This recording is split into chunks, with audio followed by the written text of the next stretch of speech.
What do The Matrix and the Lego Movie have in common? Is how I'd begin this video if you didn't already know what I was talking about. You've heard this before. Every story is the same. Plot structure is the outline of events that takes place.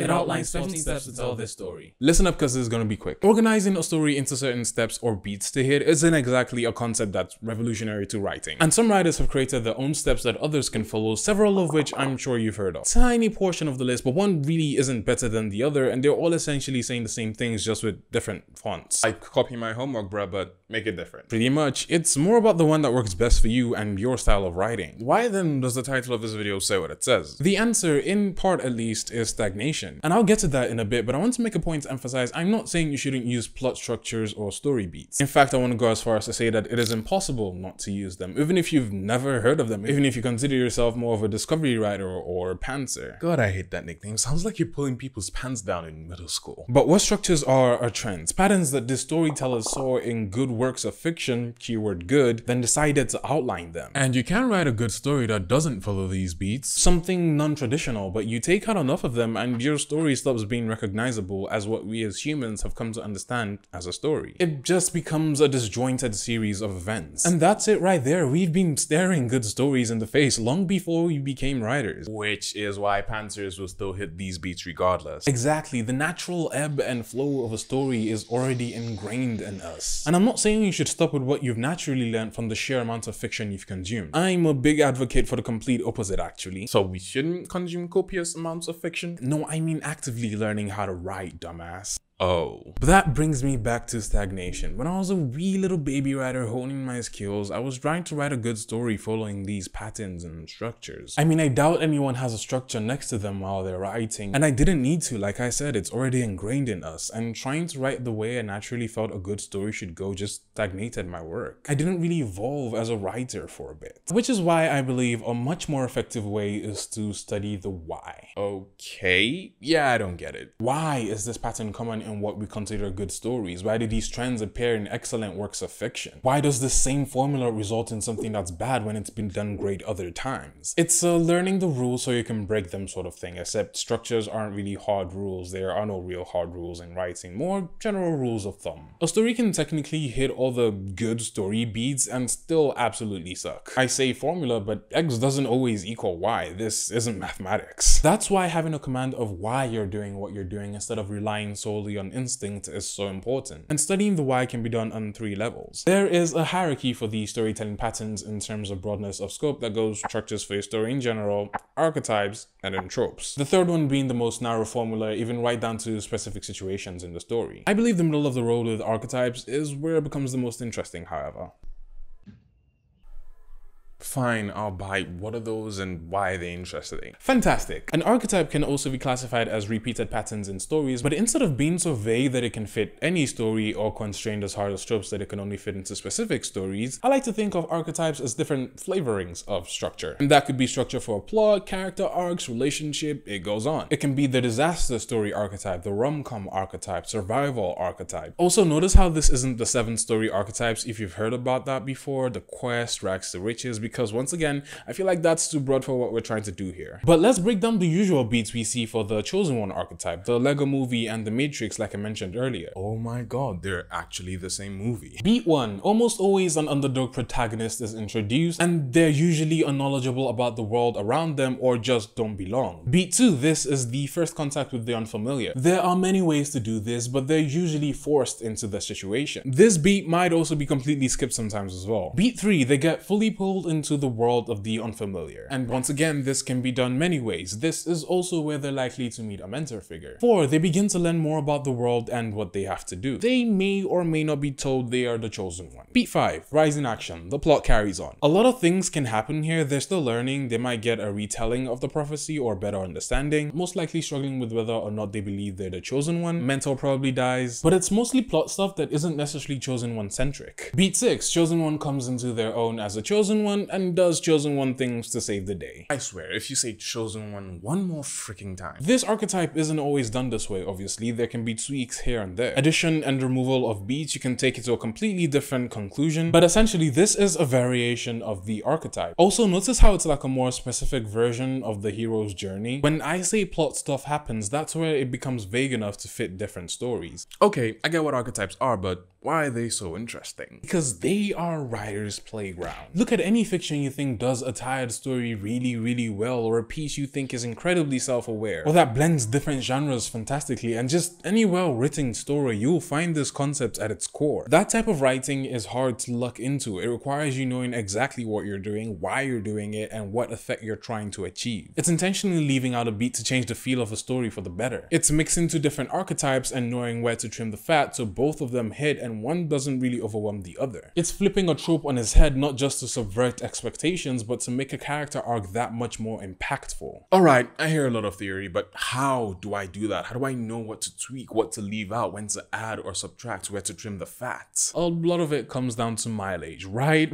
and then write some more. There is a direct proportionality between words written and understanding storytelling. But you can fast track it by actively learning how to write, studying the why of storytelling like I mentioned. It starts to plateau eventually, especially when you're reaching mastery, but I believe this is where you find mastery. Let's break down one of my favorite movies in recent times as a practical example. Everything, Everywhere, All at Once. That is such a mouthful. When this movie hadn't broken the internet yet, I bet you were trying to explain to your friends why they should watch it, but you just couldn't find the words. Yeah, like I knew it was a great story, but I couldn't get that across to them without sounding like I just escaped the psych ward. That is because it's trying to do a lot of different things. It mostly succeeds at them, but it's still a lot. There is a modern family drama, relationship drama, action movie stuff, wildly varied multiversal sci-fi setting, world-ending crisis, philosophical debates, several helpings of absurdism. It would be a miracle if this movie didn't get lost in all the sauce, right? Except the Daniels knew exactly what they were doing. They understood that the relationship between mother and child, a woman and her family, is the essence of this movie, and it dictates everything that comes after it. That conscious thought begins to inform every decision while writing. The Chosen One archetype actually makes an appearance in this movie. I swear to God. Alpha Wayman's search for the one true Evelyn who can defeat the great evil that is Juju Djibouti. Every beat I mentioned for The Matrix and the Lego movie is in here. Yet somehow it manages to escape the triteness of that archetype. It comes down to the why again. Why is the meeting the mentor beat so common in the Chosen One archetype? Well, the archetype usually involves the protagonist's life spiraling out of control. The mentor could act as a counterbalance, bringing stability and consistency if not familiarity. Good answer. Stability, you say. Rather than some random person, who better to be the mentor than her husband who she's known her entire life. Exactly. Which also leans into this is a movie about Evelyn and her family. But remember, this movie does a lot of different things at once. There's also this friction in Evelyn and Wayman's romantic relationship, which juxtaposes the mentor figure that is Alpha Wayman. The meeting the mentor beat is also the introducing the problem beat in a relationship drama archetype, with Evelyn seeing the divorce papers. If we weren't mixing and matching archetypes, instead of trying to see how well they can play with each other, it would be seen how well the archetype we already know can play with the story we're trying to tell. Not to say that we don't do that when we're mixing. But for example, meeting the mentor in The Wheel of Time does the complete opposite of stability. The people the protagonist has known all his life, his friends and family, that's what brings stability. And when the mentor figure shows up and upends all of that, It creates a situation where he needs her but doesn't really trust her. Exactly, but there is one more beat in this scene that comes from the multiversal archetype. Did I mention this movie does a lot? This archetype is the framework of the entire story. It's not necessarily the most important, but it does set the boundaries that we can play in. It's the protagonist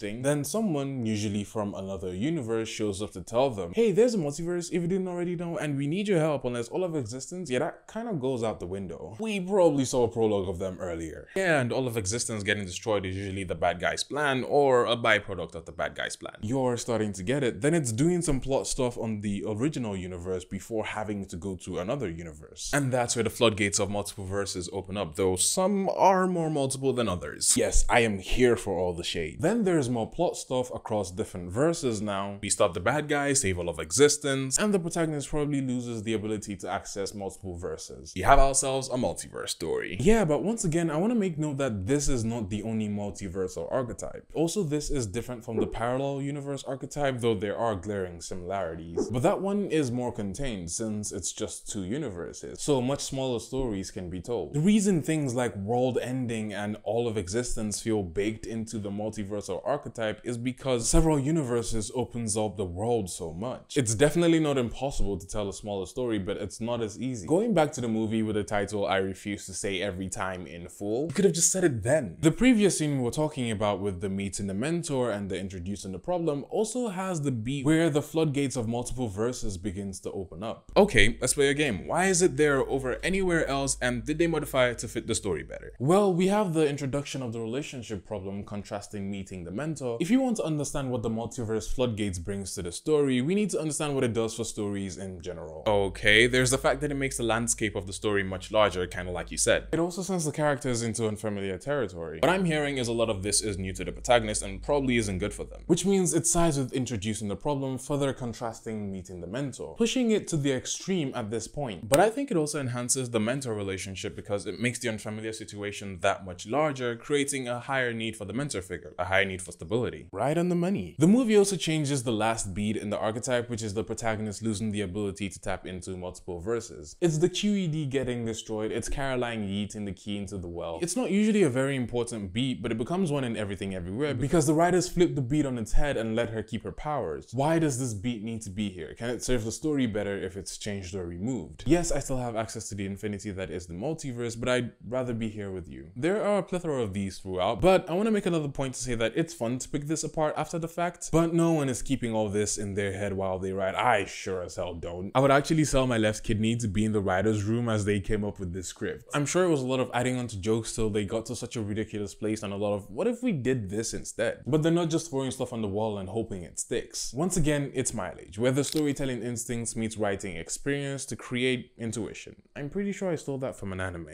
It's kind of like Legos. What? The Master Builder. You could get a Lego set, follow the instructions, and maybe end up with something dope. But if you understand how the pieces play with each other, what they could create if you combine them a certain way, you could come up with any finished product you want, not just what's on the box. Wow, that was surprisingly accurate. Yeah, don't ever do that again. I'm the weird analogy guy. Alright? But on the side note, 20,000 of you popped out of nowhere. Actually, I know exactly where, and I appreciate it, but it's low-key terrifying. We've been effing around on the community tab, but let me know if a Discord is something that should be in order. It's always fun when writers meet because a lot of us tend to stay in our own little hermit writer caves, especially when we could be helping each other out. Also, some of you have asked about a Patreon. Definitely in the works because I think I have a little bit more to offer. Bonus content is always awesome, and straight up, broke uni student is not a fun place to be in. Imagine that. So yeah, send me your ideas for what you want to see there, and that's it. Okay, bye.